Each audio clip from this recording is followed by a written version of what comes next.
Bitcoin is currently in one of the most delicate positions it has been in for the entirety of 2023, retesting the 200-day moving average on the weekly chart as well as the $26,000 horizontal support. If lost, could spell disaster for Bitcoin and a continuation down to 25.2. Additionally, with external pressures such as rising inflation and potentially a second wave of interest rates hiking, we could potentially see the markets take a downturn for the worst. These are questions and statements we're going to be reviewing today. Let's get into the video. Okay guys, welcome back to the channel. Thank you so much for tuning in. I hope you're all having a fantastic day today. Bitcoin is currently retesting the 200-day moving average on the weekly chart, as well as the 26,000 horizontal support on the smaller time frame. If either of these two levels are lost, Bitcoin will have lost the weekly uptrend. This puts Bitcoin in an incredibly delicate position, including the fact that the economic data is starting to indicate inflation is back on the rise. Taking these two things and putting it together is spelling disaster for Bitcoin and potentially could lead to a higher time frame downtrend that takes us even lower than the expected 25.2k. However, when support is there, it has to be considered, and therefore support is support until it is lost. And additionally, in today's video, we're going to be talking about the scenarios on which Bitcoin could reclaim control if it does come to it. Now, before we get into it, smash the like button, hit the comment button, and subscribe to the channel, guys. I do daily videos on Bitcoin, focusing on the facts, the data, the technical and structural information, news events, and so much more. No hype, no emotion, no BS, pure raw TA. That is what you'll find on this channel. If you're interested in more of that content throughout the day, join us on Telegram, the second link down below. You'll get access to charts, updates, analysis, information, educational posts, news events, and so much more. If you're interested in joining our VIP channel, where we post daily trading signals with exact entries, exact targets, exact stop losses, and so much more, guys, you can go ahead and contact us via the free channel in the pinned comments. So you can see entries, targets, stop losses are given. You'll get access to not only that group chat there, but you'll get access to our exclusive trading channel. So our group chat with all our members and our trading channel where we post all our trades. You can find our entire trading track record and information over here, and go ahead and contact me by clicking my name here to inquire about VIP. Let's go ahead, guys, and get into the video because, like I said, there is a lot to talk about today, guys. There is so much to talk about today, guys. Video is going to be out a little bit later because, again, this video is going to be a long one. So stick into it. Click the timestamps below if you want to watch any particular part. Otherwise, let's get into it. Market data. Currently, 55 or 57% in the green. Volume is up 57%. We're up around 88 billion for the last 24 hours. Additionally, we have seen a 224% spike in 24-hour liquidations, pushing liquidations over $157 million. Absolutely wild, guys. A lot of volatility in the last 24 hours as Bitcoin took a pretty steep nosedive. Currently for the month, Bitcoin is down 10.16% with around 5 or so days left of this month. Bitcoin is very likely to close out the month red if we don't see some God candle in the next few days, which again is very unlikely considering the state of the economy and upcoming economic releases. So to say Bitcoin's in a delicate position is even an overstatement. It's an overstatement. We are in an incredibly delicate position here. Moving on to volatility index, you can see on the 30-day volatility index, we are down to around 1.75, 1.65. On the 60-day volatility index, we are not looking too amazing either. The volatility index has been continuing toward the downside. We're under 2%. So the volatility index on both the 30 and the 60 are on the decline. And again, if we do see these general higher time frame declines, the trajectory is moving toward the downside. That is a sign of weakness, guys. This volatility is one of the key 5 metrics of momentum. It does reflect overall price weakness. And again, when we do see volatility dropping, we do generally see the trend flip or move down. If we see it rising, we generally see the trend flip or move upward.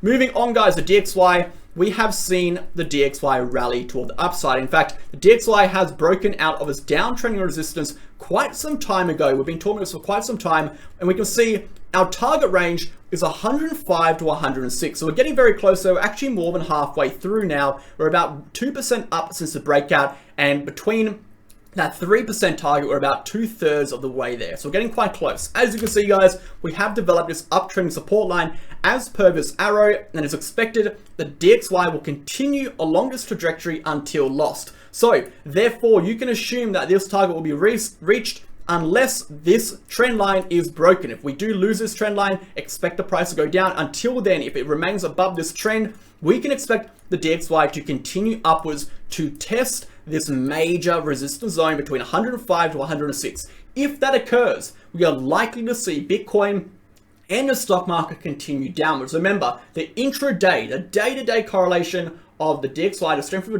dollar, and the stock market and crypto is pretty irrelevant. We look at the weekly trend. We look at the overall weekly and monthly directional trend of these asset classes. When the dollar indices, when the dollar rises in value, we do generally see stock markets pull back. We do generally see cryptocurrency pull back. Okay, the cost of debt changes. The risk return on these assets shift. We'll discuss it in a lot more detail today. So watch the DXY here, guys. If the DXY does break upwards and continue upwards, expect more pain in the markets. If it does break downwards, expect relief and recovery. The S&P 500 has actually rejected from this level, unable to break the weekly close over resistance, and therefore it is still very much looking pretty grim. If we do not get a weekly candle close above this green zone, we can expect a slow grind downwards to retest the uptrending support line, in which, if lost, will result in a continuation downwards. This is a bearish structure, guys. We're in a rising channel formation.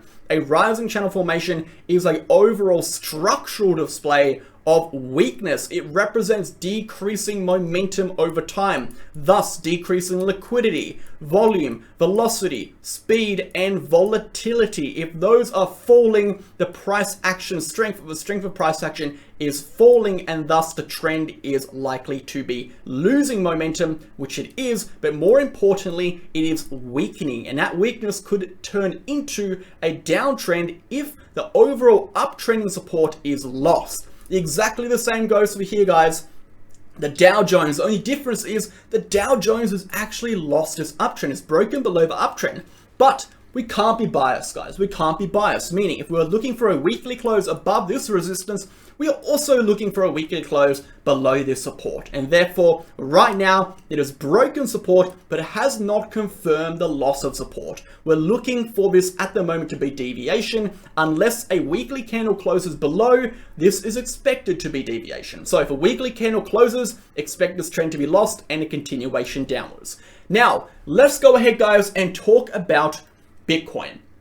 But before we get into Bitcoin, we have to understand what is happening in the economy. So a lot of today's video is going to be discussing the macro direction, the current trend, and what we expect to happen over the next few weeks. But to understand that, to really understand that, we have to take a look at what is happening behind the price action. Behind everything, we have economic drivers. We have drivers of price action. We have political, social, and economic drivers. Now, if we look at the economic drivers, we're specifically focusing on interest rates. What are interest rates doing? How are they looking? And have they been influenced by the news that just got released? So, we just got an announcement from the Federal Reserve. They basically said they were looking to lean towards a pause in June, and that has been the narrative since November. I've been following this. If you've been watching my channel since November, or even way back 2 years ago, you would know that the Federal Reserve have swapped from a bearish outlook to a more bullish outlook around about November last year. They started saying, you know, inflation's coming down. We're going to start to slow down the aggressiveness of our rate hikes when it comes to interest rates. The month-on-month change is going to decrease. And we're getting closer and closer to a potential pivot, which could potentially happen in June. They didn't confirm it, but they were definitely hinting towards it. Now we're hearing that they're not ready to stop.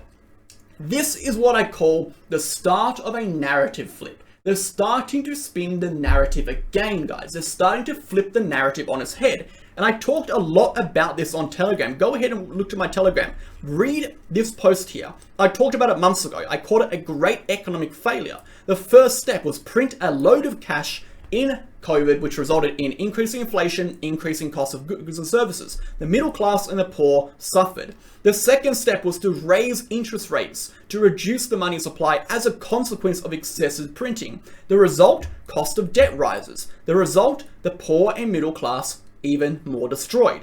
The third step was to slow down the drop on interest rates because the banks were failing, meaning we had to reduce those interest rate aggressive hikes because the banks couldn't handle the pressure.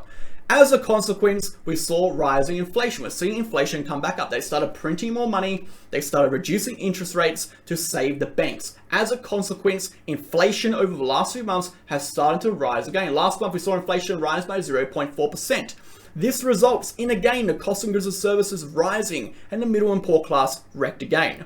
Finally, they proposed more taxes to pay off the government debt, which they can't pay off, and again allowed them to bail out banks. And the cycle could restart again. What we're seeing here is a vicious cycle of the wealth gap increasing. I'm not one to go on about this kind of crap, really. I don't really care. You can make your own money in this market. Everyone's got the opportunities to do so. But I am calling out the Federal Reserve for what they are. They are blowing smoke in your face. If you are listening to what they say, you are going to be wrecked. Watch what they do. Don't listen to what they say. And I'm going to tell you exactly what's going on. I wanted to briefly interrupt today's video to discuss my favorite exchange, Bitget. If you're looking for a safe, honest, reliable, and accurate exchange, look no further than Bitget. You can sign up by the link in the description to support the channel and get access to 3 exclusive perks. That being up to $5,005 in trading rewards, up to 15% discount on your trading fees, and exclusive access to our MegaWhale promotion campaigns that we run every few months. Alongside that, guys, Bitget is a non-KYC exchange, meaning you do not have to KYC. It is completely optional. Bitget also has a protection fund that secures user assets against external hacks and threats in the space. Alongside that, guys, Bitget offers up to 125x leverage on futures with extensive amount of trading pairs and liquidity on the market. I highly recommend signing up to Bitget. It is the exchange I've been using for over a year and a half now, including all of our members. If you're interested in signing up, trading there, and supporting the channel, you can do so with the link in the description. Thanks for listening. So let's get into it, guys. Let's get into it. How can we take this information and infer it on the cryptocurrency chart? How can we take this information, the data we know, what we're seeing, how does it impact asset prices? How does it impact Bitcoin? How can we use it to determine the next move of Bitcoin? How can we profit? Because that is what we did. We did that in June. We did that in November. We bought Bitcoin in November at 16.5K because we noticed the signs, the narratives were shifting, inflation was changing. We sold at $30,000 because we noticed inflation was rising again. We've been one step ahead. So, CPI is a leading data, or CPI and PPI are the main two, but we have other ones such as consumer spending, employment rates, all this kind of stuff. NFP can help give us leading data on what inflation is doing. Recently, we saw inflation rise by 0.04%, right? We saw PPI rise by 0.2%, and we saw NFP rise by 253,000 jobs more than expected, or something like that, okay? So we saw inflation was rising in the last month. If inflation is rising, it indicates the potential for interest rates to rise as well, right? Because inflation erodes the cost of what erodes the buying power. If inflation rises, your dollar is worth less. So how do we negate that? We raise interest rates to reduce the money supply, to increase the cost of debt, and thus it keeps the dollar steady. In fact, it actually increases the value of the dollar. So we raise interest rates, the dollar rises in value. And that is why we saw the DXY rally over the last year and a half of interest rate hikes. And that is why we saw a dollar drop when they started reducing the aggressiveness of interest rate hikes, and we saw the stock market and cryptocurrency do the absolute inverse of that. Now, if the dollar rises in value, and as a consequence of interest rates rising, we see the cost of goods and services rise. Now, it has two effects. Number one, if interest rates rise, the cost to debt service ratio increases, meaning the amount of actual dollars you need to service the debt you have starts to increase. We'll come back to that. And number two, the available household cash flow or the available household savings decrease, okay? This is as a consequence of two things: the cost of goods and service rising and the debt to service ratio increasing, meaning not only is everything costing more, but the debt they have requires higher monthly repayments, weekly repayments, or fortnightly repayments. Therefore, available household decreases, the cash. This has two effects. Number one, if retail has less money, they avoid investing and they are more likely to sell their assets that are decreasing in value to increase their cash flows to service their debt. Number two, if the cost of debt and service ratio is rising, companies are not only more likely to sell their assets to increase their cash flows on their balance sheets to make their companies look more healthy, to make their company's financial statements appear healthier than they are, but number two, they're less likely to take on debt to acquire income producing assets in the first place. So why is this all important? Why am I telling you? Because we have just seen inflation data increase. We have just seen leading data for short-term month-on-month inflation increase. Now, if that continues to increase, we could see this cycle. This is a cycle I was talking about in that Telegram post. The cycle restarts. We could see this entire cycle restart. We could see interest rates go back up, and we could see this as a consequence. As a consequence, that would push asset prices back down. That would push the US dollar up. Now, there is one major thing. That is the US debt ceiling. We'll talk about that coming up in a little bit. But that is a big thing that we do have to consider with this, as there is a lot of casualties involved. Are they going to cut the leg off to save the body, or are they going to sacrifice everyone and kick the can down the road? We'll talk about it in a second. But there's more I want to discuss. If we take a look at the current price action and trajectory of interest rates, we can infer the systematic risk. And if we can infer the systematic risk, we can determine the probable direction of asset prices in the future.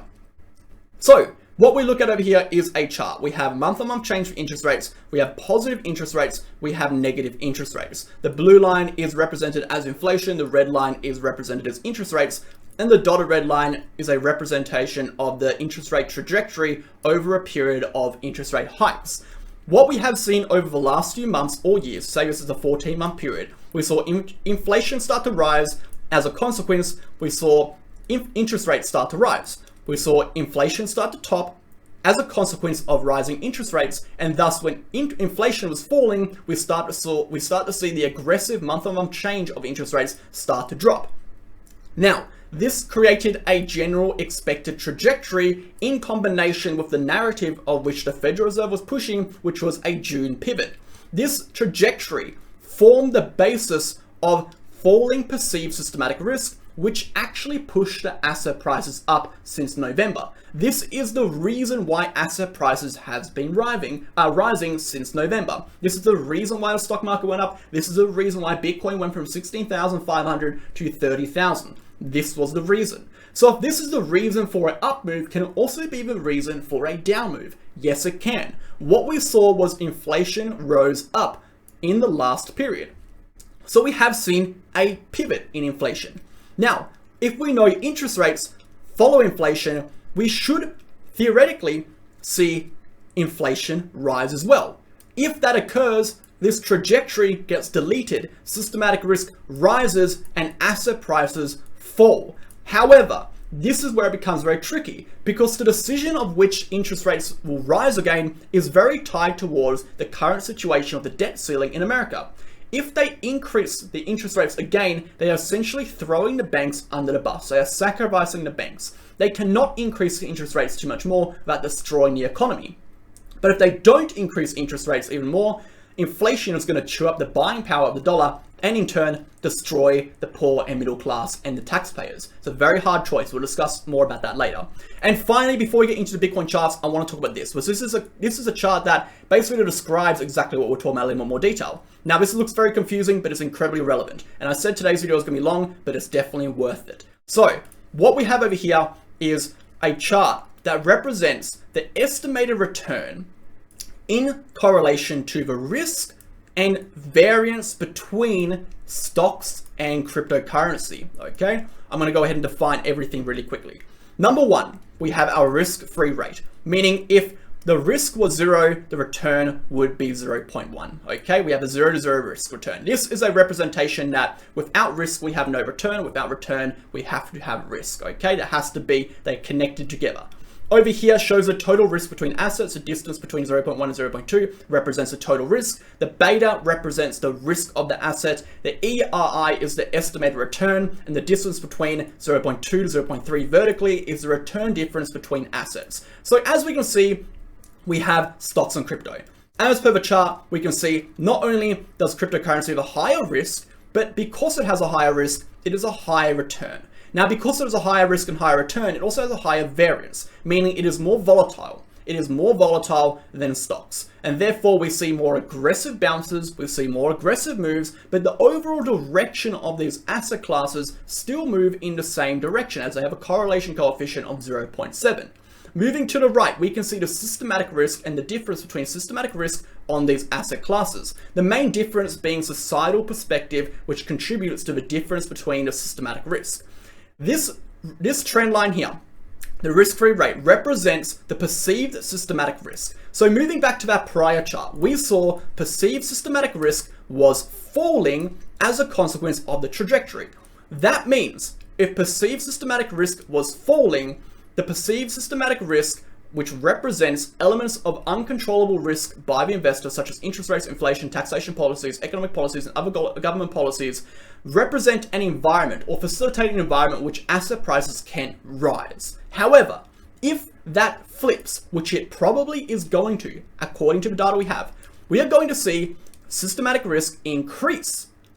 As a consequence, the beta is going to increase, meaning the risk for these asset classes are going to increase and the return will not increase. What does that do? If the risk increases but the return doesn't, the risk-return balance for these assets shift. And if they shift toward the negative, that actually creates an environment where people are less likely to invest. They're more likely to sell, okay? They're less likely to take on debt for these assets and the asset prices fall. So let's take a look at Bitcoin, guys, and we can apply all of this to the Bitcoin charts. As we can see right now, Bitcoin has lost the daily Gaussian channel upper band. This is a sign of weakness. This is a very strong sign of weakness. We are in a weak bearish trend. The reason we are only in a weak bearish trend is because the weekly trend is technically still bullish, right? The daily trend is down, thus we have a daily bearish trend. The weekly trend is technically still up because we're above the 200 moving average on the weekly, but importantly, we are also above the $26,000 support. If the $26,000 support is lost, that will flip Bitcoin from a weak bearish trend into a progressively bearish trend. The further we go down from here to here, the more bearish it becomes. So as we move down from that 26.5k level, we are gaining bearish strength. We are losing bullish strength. Right now, we are on the way down towards retesting those major weekly triggers. If Bitcoin loses this short-term horizontal support range between 25.8 to $26,000, we are going to be entering a strong short-term bearish trend. The reason this will be a strong short-term bearish trend is because the weekly charts will have lost their critical key support levels. If we go and bring this chart up, the weekly chart over here, and we bring up our 200-day moving average, we can see we would have lost the 200-day moving average on the weekly chart.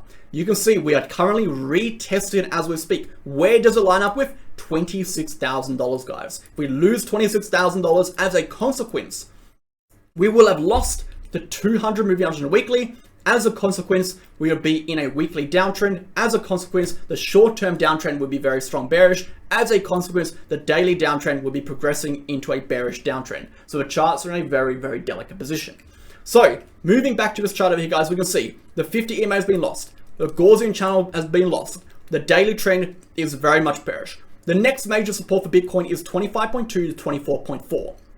If Bitcoin is unable to hold this level and bounce, we are going to be entering a high time frame bearish trend. This could take us all the way back down towards this level, guys. Keep that in mind. Moving on to the 2-day chart, guys. Let's take a look. The 2-day chart. Bitcoin has broken through the Gaussian channel upper band and has lost the 50 EMA. The charts are not looking good. The charts are looking very weak. Where does the Gaussian channel upper band and lower band and midline coincide? Well, it coincides with the midpoint at around 25.2k. Further supporting the fact that 25.2k is a major support level. If we go to weekly chart, guys, we can see not only do we have the 200 moving average, we have the bull market support band, we have the 50 EMA, and we have the Gaussian channel midline all acting as support, sitting just above 25.2 to 24.4. And that is why if we lose 24.4, we enter this macro downtrend, this higher time frame downtrend. If we lose 18,000, we enter a monthly downtrend. Now, based on the economic data I have just shown you, the probability of us holding this support has actually decreased. If we retest this level, we are very unlikely to hold it. If we retest this level, we are actually quite likely to break below it. And as you know, as we move down and down and down and down, the probability of a lower low becomes higher and higher. So how can the bulls reclaim control? How can they prevent this from happening? There's one reason. There's one justification. And as we know, there's not much we can do about the economic position. There's not much we can really do about what is going on with the economy and interest rates. At the end of the day, if interest rates go up, the prices move down. There's really not much we can do about that. Now, the chart is just a reflection of price action and market psychology. It doesn't determine where we're going to go. But there is one thing we need to see actually occur that would reflect a shift in all of this, and that would be a momentum shift. If the price action is able to break above this downtrend resistance, we will then have the positive momentum we need to push above 30,000. But until that happens, we are in a downtrend. The monthly charts are not looking good. The weekly charts are not looking good. It is not looking good, guys. We have three elements of macro price action: political, economic, and social. Political is not looking good, economic is not looking good, and social is, I guess, a saving grace for Bitcoin. If the markets do start to turn down again, if the economy starts to look bad again, we could potentially see a scenario similar to what we saw when the banks were failing, where Bitcoin outperforms. But again, as I've described already, there is a strong correlation between stocks and cryptocurrency. As we know, this correlation is bound by the US dollar. It is bound by the cost of debt. So regardless of what we want to see, if the cost of debt starts to rise, both assets are going to fall. What may happen is the extent of which cryptocurrency would fall would be less than expected, as it does have a higher variance and it does have a higher degree of impact to or change based on societal perspective. So those are two things. Now, we do have to keep in mind that taxation policy and government policy can sway societal perspective. That is, of course, also a risk. If they start to ban cryptocurrency, that could also shift public perspective. So there's a lot going on in the chart, guys, right now. But if we want to look at the next move, we do have to focus on the short term. As we saw, we had a breakdown from a horizontal range. It led towards a breakdown which retested 26 to 25.8. At the moment, support is support until it is lost, and therefore this level has to be deemed support until it is broken. As of right now, it is still acting as support. We know what's going to happen if it's lost. If it's lost, we're going to fill the VRP gap right over here. We're going to go to 25.2 to 24.4. That will spell disaster for Bitcoin. That will break the weekly uptrend. That will push the prices lower. But until then, it is still support. So what will Bitcoin need to do to reclaim strength? Looking at the chart over here, guys, if we do zoom out, we can see the overall trend biases. For Bitcoin to start looking good again, it has to break back above 28,000. If it breaks back above $28,000, it will start to regain bullish strength. Until then, expect the worst. Bitcoin is not bullish on the macro. It is not bullish on the daily. It is not bullish on the small time frame. It is weakening on the weekly. And if it doesn't get above $28,000 very soon and regain some bullish strength before it loses 25.8 to 26, it is not going to look very pretty over the next few weeks of Bitcoin, and we could definitely continue downwards. There's one more thing I want to show you before I wrap up the video, and that, of course, is going to be the RSI shift on the weekly. If you've been following the channel, you would have known the RSI shift once again predicted all of this. According to the 62 on the RSI, every time we saw the RSI break down from this level, we saw a strong pullback for Bitcoin. You can see, as per the red lines, I'm not going to draw the date ranges out, but as you can see, every single time we've had that break of the red line, the horizontal red line on RSI, we have seen a strong pullback for Bitcoin. And we saw a gain at 30,000. So the main reason really why I sold at 30,000, why I was telling people to sell at 30,000, is because we saw not only a failure to break above the $30,000 resistance, but we saw a negative momentum shift at that resistance, resulting in a correction or a likely correction, which is now very much played out. Now, I don't want to come across macro bearish. Okay, I don't want to come across saying Bitcoin's going to go to new lows. For new lows to come in, what I discussed prior in regards to the interest rates have to occur. If that occurs, then yes, new lows are possible. Until then, right now it is speculation. It is developing data. It is not confirmed, and therefore we do have to assume still to this day, if Bitcoin is able to break above 30,000 and close a monthly candle above 30,000, the macro bullish trend will be kickstarted. Remember, these horizontal levels don't change. It doesn't matter what happens to Bitcoin from here. It doesn't matter if it goes down and up and sideways. When it breaks a monthly candle over 30,000, the macro bullish trend will be resumed. It will start. Every single time we've seen a monthly candle above 30,000, we see a strong rally toward the dotted trend line. Okay, that will take us to 48K. So watch the monthly candle for the next entry of a Bitcoin. I will be waiting for a monthly candle close above 30,000 to re-enter my spot position, or I will be waiting for signs of reversals from an economic standpoint or from a price standpoint on the weekly and daily charts. Thanks for watching, guys. I hope you enjoyed today's video. Again, it was a longer video. There's so much I still want to talk about that I didn't get a chance to talk about, but I hope you found it beneficial and informative. If you've got any questions, leave them down below. Join the Telegram for more exclusive updates, and I'll see you guys in the next one. Thanks.